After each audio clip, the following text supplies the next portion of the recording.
Thanks, Riv. I want to welcome Dyrus to the desk after a great win against CLG. Is it any sweeter, given that it is against CLG, and we've already kind of touched on the rivalry aspect of it? CLG is always the best motivation for winning because you have all the fans saying free LG or free SM, and it's just, I've gotten kind of used to it, but it's still like really annoying. So hopefully with this win, CLG will pick up the pace for playoffs. And I actually have to kind of press you on this one because you talked about CLG not playing so well right now. What do you think their big issue is? I feel like in the last 4 games, I kind of understand it now. The first game, I'm not too sure when they beat us. Like, they just straight out beat us. The second game, when we beat them, it felt like they weren't confident in their play. And then when they beat us, we weren't confident in our play, and they were confident that week. So I feel like we took turns getting complacent, possibly. Just that's how I feel about it. What is it that made you guys so confident this week, then? We have Lustboy on our team. He's a new, with every new member, it's a new motivation. We have to work extra hard because every time you play some member, synergy changes, and especially language barriers, although it's not too bad with League of Legends. So we watched Lustboy go up against Afromoo and Doublelift in this game. Now, granted, there were a bit of some lane swaps going on. How do you feel he performed relatively to one of the stronger supports in the NA scene? He just knows what to do. Like, you don't have to tell him anything. We don't have to discuss it.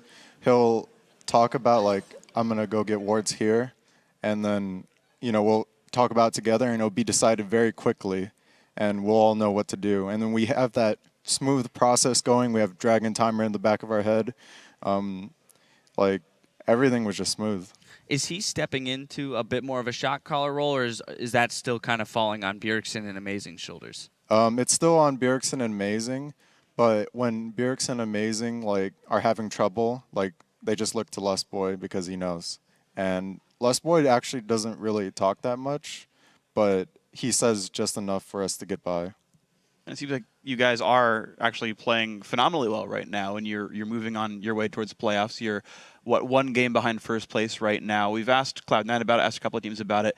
How high are your sights set? Cloud9 said they just wanted to make sure they were happy with their own play. Are you set on #1? Are you set on just making sure you go to Worlds? What's the TSM goals? TSM's goals with, what Reggie said, is always to go to Worlds and actually win Worlds. Although it's a very far goal that we're striving to reach, and we're working harder and harder every day to reach it. Nice. All right, well, let's turn our sights back into this game a little bit. I want to pull up a replay just to highlight some stellar play that you had. And in a situation where you're not actually really doing much in terms of kills or anything like this, explain to me the thought process and the calls going on in the team when you decide to chase 3 members of their team across the entire map. So I wasn't thinking about what my team was doing. Right here, I was like, oh my god, I'm going to die. And then luckily Dexter missed that, or I dodged it, and Divine missed. And right after, it was like my team's like, oh wow, there's 4 bottom. They can't siege bottom, so let's just go middle. And I'm just chasing them. I'm just telling my team I'm chasing. I don't know what my team's doing. I'm just chasing.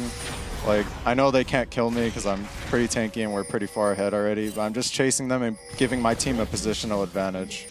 It's just nothing special. Well, that seems like the sort of the old style of top lane. I remember back when Hotshot was a big top laner as well. It was like, I'm going to run around, be as annoying as possible, have people chase me. Do you ever wish you were playing Singed again, basically? The thing about Singed there is it's kind of similar, but because Aurelia has the passive to getting away.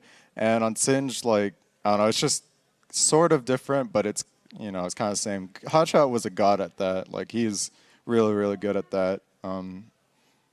I wish I could be as good as that as he was. It's actually interesting because, yeah, it seems like all the top laners have their own different styles. I think it's sort of understated. You have guys like Zion who just, they want to 1v1 you split push all the time. You go the extreme of Hotshot where they don't care about fighting, they just want to pull people around. How have you sort of modeled your very long League of Legends career around emulating various styles, learning new tricks? What sort of top lane are you trying to be? Like last time, I just said I'm a copycat. I just copy people. And now with Locodoco on the team, I still copy people. I see every time we see someone from a different region pulling out something top and we just test if it's good, then I just copy it.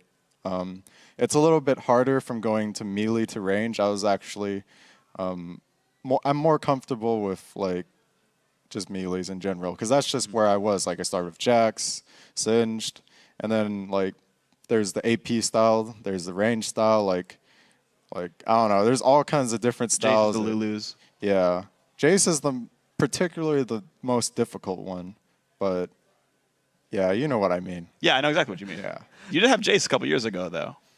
I like that personally. it was more during a time where other top laners were kind of like a little bit behind, in my opinion. Other than Voyboy was up there, and then he moved to mid lane. Yeah, Jace was really good at abusing, and also he was very, very strong, actually. Right now, if you play Jace top, you have to absolutely be God with him, otherwise you'll just get screwed over. All right, final question here. You guys start off the week next week in Super Week against LMQ. And now you're only one game behind them after their loss today and your win. So how important is it going to be to start off that week strong against LMQ? So a big tendency we have is usually losing the first game of the week, which happens a lot. And against LMQ, they've been our kryptonite. As far as looking at their play this week, it seems like they fell into some sort of slump. But we're going to be expecting the worst, expecting them to play at their best, and we're going to bring it our all. All right, well, it'll be a fun match to watch. Thank you, Dyrus, for taking the time to sit at the desk with us. We've got to slip away for a quick break. When we return, we'll see if Complexity can pick up their third win against Team Dignitas. We'll be right back.